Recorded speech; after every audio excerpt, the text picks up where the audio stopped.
Thank you, Mr. Chair. I rise in favor of Amendment Number 1 as it revises the Comptroller General's Congressional Review Report to include an estimate of the effect on inflation. Without my amendment, the real-life consequences of Joe Biden's spending spree in the White House will not be taken into account by Congress as they perform their Article 1 duties. This will provide transparency for the administration to answer to the people's House.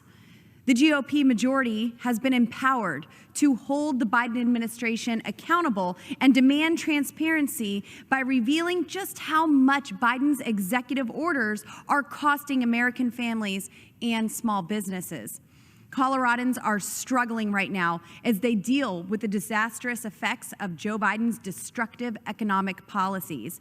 The policies passed last Congress unleashed record inflation on Americans that has decimated our bank and retirement accounts, increased gas prices to record levels, raised utility bills, drove up grocery costs, and it made it harder for Americans to live their life as they intended. This excessive spending has real consequences. American families will pay an $8,581 inflation tax over the next year. Currently, 20 million Americans cannot pay their electric bill. We have seen a 4.3% decline in real wages since Biden took office. Americans have lost more than $2 trillion in retirement savings. Americans are paying more for everything because of left-wing extremist policies. My amendment will allow House Republicans to conduct important oversight over these expensive executive regulations to ensure Joe Biden cannot continue to issue rules that send America into a deeper inflation crisis. I urge my colleagues to vote in favor of my amendment as well as the underlying bill. And with that, Mr. Chair, I reserve. The gentlewoman from Colorado reserves.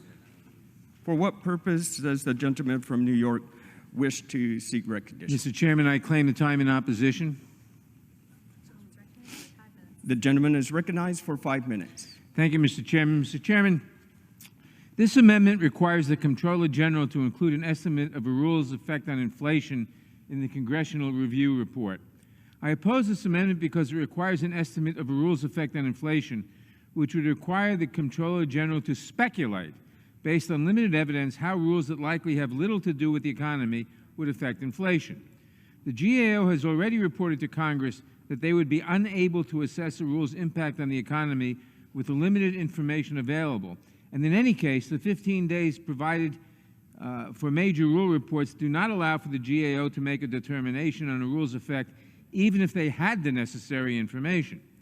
Adding more requirements for various officials to estimate a rule's effect on the economy when they lack the necessary time and information to provide a concrete answer will not heighten the efficacy of this bill, but will rather create more unnecessary estimates for Congress to weigh in their review of agency rules.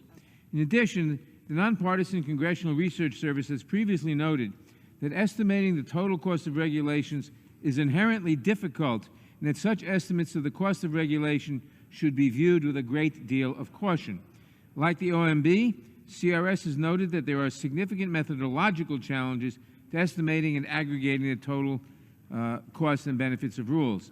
I oppose this amendment because it focuses only on the cost of regulatory protections while completely ignoring the monetary benefits of those critical rules, and because it asks the Comptroller General to do what is impossible to do. I reserve. Gentleman from New York reserves.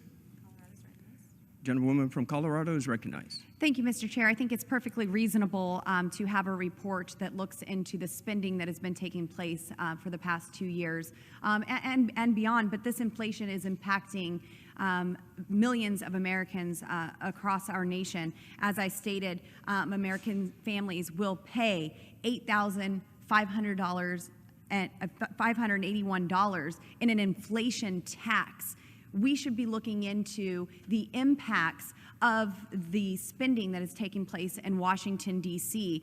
Even if it is an estimate, we need to have an idea on how this is impacting families and why we currently have 20 million families that cannot afford their utility bills, why we've seen this 4.3% decline in real wages since Biden took office. I would like to see that report. And again, I urge my colleagues to vote yes on Amendment 1.